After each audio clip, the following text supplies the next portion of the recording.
Noong December 2022, nagpatupad ang grupo ng mga Western countries ng bagong sanksyon sa langis ng Russia. Isang price cap o limitasyon sa presyo nito. Kakaiba ang sanksyon na ito dahil ginawa ito para patuloy pa ring makarating ang Russian oil sa world market. Pwede pa rin gamitin ng Russia ang mga shipping company, insurance company at financial services mula sa mga bansang kasali sa price cap kung ang Russian oil ay ibebenta sa $60 kada bariles o mas mababa. Kapag mas mataas doon, hindi na pwedeng gamitin ang mga serbisyong yon. Yon ang antas noong 2022. Sa mga sumunod na taon, binaba pa ito ng ilang mga bansa sa koalisyon. Kaya ang sanction na ito ay hindi ginawa para tuluyang ipahinto ang pagbebenta ng Russian oil. Bakit nila ginawa yon? Isa ang Russia sa pinakamalalaking oil exporter sa mundo.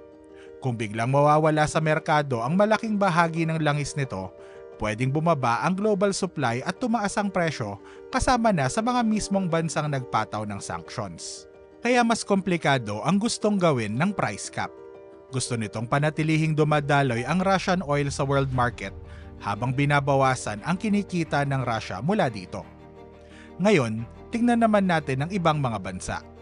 Patuloy pa rin nag-e-export ng langis ang Russia, nakakahanap pa rin ng mga buyer ng langis ang Iran, nakakakuha pa rin ang North Korea ng mga produktong petrolyo, foreign equipment at foreign currency. Silang tatlo ay kabilang sa mga bansang pinatawan ng pinakamalalawak na sanctions. Ang madalas na paliwanag dito ay nakakahanap lang sila ng paraan para lusutan ng sanctions. May mga pagkakataong totoo yon, pero hindi yon ang buong sagot. Kung sadyang pinayagan na patuloy na dumaloy ang Russian oil, ano ba talaga ang kinokontrol ng mga sanction? Ang sagot ay access. Kung aling mga merkado, bangko, teknolohiya, insurance, port at shipping services ang pwedeng gamitin ng isang bansa. Hindi otomatikong isinasara ng sanctions ang lahat ng pakikipagkalakalan. May mga kalakalan na legal pa rin nagpapatuloy dahil hindi naman sila sakop ng sanction, may pahintulot ang transaksyon o hindi ipinapatupad ng bansang nagbebenta ang parehong restriction.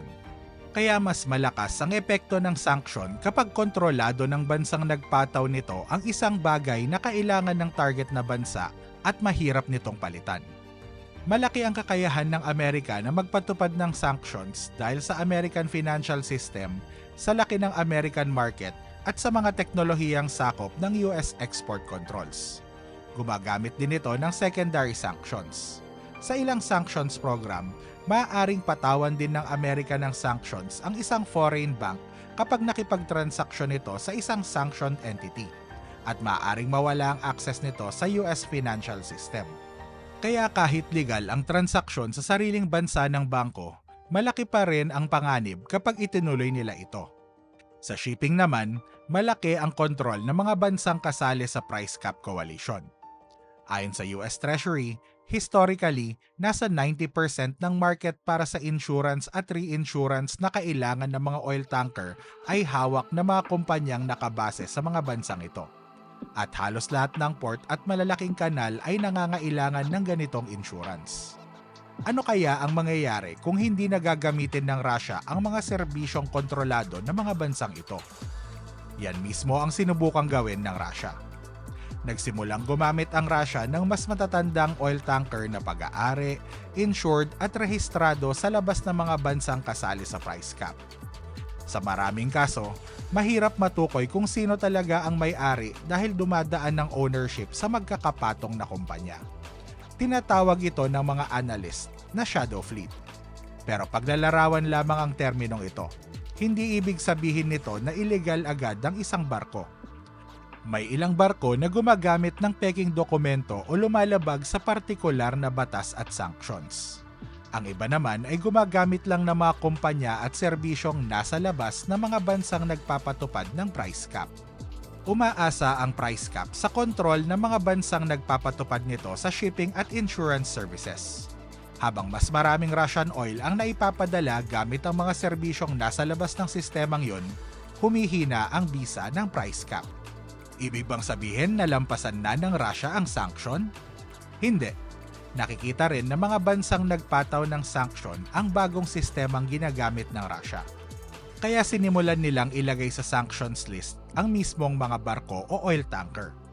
Kapag na-sanction ng isang tanker, nagkakaroon din ng sanctions risk ang mga kumpanyang magbibigay dito ng serbisyo. Pero kahit ma-sanction ng isang barko, may iba pang tanker na pwedeng gamitin. Kaya pinalawak pa ang sanctions sa mga kumpanya at serbisyong kailangan para makabiyahe ang mga barko. Ang mga owner, manager, insurer, ang mga registry na nagbibigay sa kanila ng flag ng isang bansa at ang mga port. Noong July 2026, sinakop na rin ng European Union ang mga barkong nagsusupply ng fuel at iba pang serbisyo sa mga shadow fleet tankers. Mabilis dumami ang mga barkong isinama sa sanctions. Noong June 2024, nagsimula ang EU sa 27 vessels. Pagsapit ng July 23, 2026, 673 na ito. Ito ang mahalagang pattern. Kapag hindi sapat ang pag-sanction sa mismong barko, ang mga kumpanya at serbisyong nagpapatakbo rito ang kasunod na tinatarget. Pero hindi rin tuluyang nakaalis ang Russia sa sistemang sinusubukan nitong iwasan. Noong April 2026, mga 25% ng Russian crude oil ay pinapadala pa rin gamit ang mga tanker na insured ng mga pangunahing international maritime insurer. Pero isang bahagi lang ng problema ng Russia ang shipping. Kailangan din itong bumili ng foreign electronics, mga makinang ginagamit sa paggawa ng industrial parts at iba pang precision components. Restricted ang direktang pagbebenta ng marami sa mga ito sa Russia, kaya nagsimulang dumaan sa ibang bansa ang mga order. Nagbebenta ang manufacturer sa isang buyer sa ibang bansa at mula roon ay ipinapadala ang produkto sa Russia. Noong April 2026, ipinagbawal ng European Union ang pag-export ng ilang computer-controlled machine tools at radio equipment papuntang Kyrgyzstan, matapos makita sa trade data ang malaking pagtaas ng mga produktong muling ine-export papuntang Russia. Hindi otomatikong illegal ang ganitong transaksyon. Depende ito sa produkto, sa final user, sa umiiral na export restrictions at sa alam ng seller tungkol sa tunay na destinasyon. Nagiging paglabag ito kapag sadyang ipinapadala ang controlled goods sa destinasyong hindi pinapayagan. Pero kapag kailangan gumamit ng Russia ng ganitong indirect na ruta, pwedeng humaba ang supply chain, dumami ang tagapamagitan at tumaas ang gastos. Hindi sa Russia nagsimula ang ganitong pamamaraan. Ilang dekada nang humaharap ang Iran sa matitinding sanctions. Sa paglipas ng panahon, naging mas organisado ang mga paraang ginagamit ng Iran hanggang maging permanenteng sistema. Gumagamit ito ng mga exchange house para maglipat ng pera sa labas ng normal na banking system at ng mga kumpanyang nakarehistro sa ibang bansa, lalo na sa United Arab Emirates at Hong Kong, para tumanggap at maglipat ng bayad sa Iranian oil. Ayon sa US Treasury, bilyon-bilyong dolyar ang dumadaan sa ganitong mga network bawat taon. Noong April 2026, sinabi rin ng US Treasury na humigit kumulang 90% ng oil exports ng Iran ay binibili ng China. Sa ilang dokumentadong kaso, gumagamit din ang mga network ng Iran ng front companies at maling impormasyon sa mga dokumento para itago ang tunay na pinagmulan ng produktong petrolyo. Pero dito nagiging mas komplikado ang sitwasyon.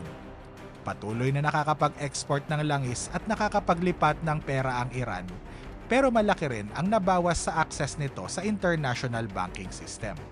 Kahit matapos alisin ng ilang sanctions noong 2016, nananatiling nag-aalangan ang maraming malalaking international banks na muling makipagtransaksyon sa Iran dahil sa natitirang sanctions, compliance risk at iba pang problema sa banking system.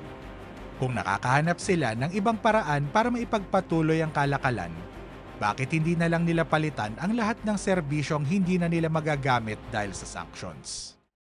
Makikita sa North Korea kung hanggang saan pwedeng umabot ang ganitong paraan. Ang Russia at Iran ang nagpapakita kung paano patuloy na nakakapagbenta ang isang sanctioned country. Ang North Korea naman kung paano patuloy na nakakabili ang isang bansang sakop ng napakalawak na mga restriksyon.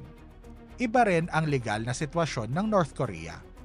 Sakop ito ng sanctions ng United Nations Security Council na kailangang sundin ng lahat ng bansang miyembro ng United Nations. Sa ilalim ng Resolution 2397 na ipinasa noong 2017, hanggang 500,000 barrels lang ng refined petroleum products ang maaaring legal na maipadala sa North Korea kada taon. Dahil sa restrictions, gumagamit ang North Korea ng mga ahente sa ibang bansa para bumili ng kailangan nito, mga kumpanyang panakip sa tunay na buyer at mga pekeng identity. Gumagamit din ito ng ship-to-ship transfers sa dagat para makapaglipat ng mga produktong petrolyo nang hindi dumadaan sa normal na proseso sa mga port. Nagpapadala rin ito ng IT workers sa ibang bansa na gumagamit ng peking identity para makakuha ng trabaho.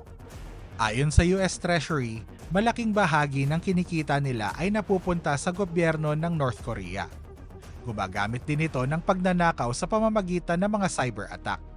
Ayon sa Multilateral Sanctions Monitoring Team o MSMT na binubuo ng 11 bansa, nakapagnakaw ang North Korea ng cryptocurrency na hindi bababa sa $1.65 billion ang halaga mula January hanggang September 2025. Tinataya rin ng grupo na ang cryptocurrency na ninakaw noong 2024 ay katumbas ng humigit kumulang ikatlong bahagi ng foreign currency income ng North Korea noong taong yon. Hindi na ito ordinaryong paraan lang para makalusot sa sanctions. Isa itong hiwalay na pagkukuhanan ng foreign currency sa labas ng normal na kalakalan at mas mahalaga ito sa North Korea kaysa sa Russia o Iran. Tingnan natin ang isa sa mga pinakamalinaw na halimbawa. Noong October 2025, pinatawan ng Amerika ng sanctions ang Rosneft at Lukoil, ang dalawang pinakamalalaking oil company sa Russia. Ayon sa Center for Research on Energy and Clean Air, mula December 2025 hanggang February 2026, bumagsak ng 83% kumpara sa nakaraang taon ang crude oil exports ng dalawang kumpanyang ito na ipinapadala gamit ang mga oil tanker. Pero hindi kasabay na bumagsak ang kabuuang exports ng Russian crude oil. May ibang trading companies at Russian companies na hindi sakop ng parehong sanctions ang humawak sa pagbebenta. Kaya patuloy pa ring dumadaloy ang malaking bahagi nito. Nakahanap ang Russia ng ibang mga barko at kumpanya. Nakahanap ang Iran ng buyers at ibang paraan para maglipat ng pera. Nakahanap ang North Korea ng suppliers at ibang pagkukuhanan ng foreign currency. Kaya parang lumalabas na hindi gumagana ang sanctions. Pero iisang sukatan lang ang ginagamit sa konklusyong yon. Tumigil ba ang lahat ng kalakalan?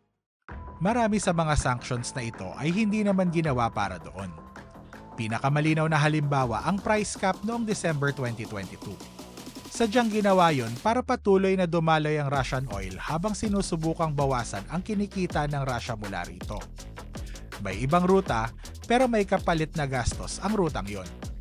Ayon sa US Treasury, humigit kumulang 40% na mas mababa ang oil tax revenue ng Russia sa unang 9 na buwan ng 2023 kumpara sa nakaraang taon, habang nananatiling halos pareho ang volume ng oil exports.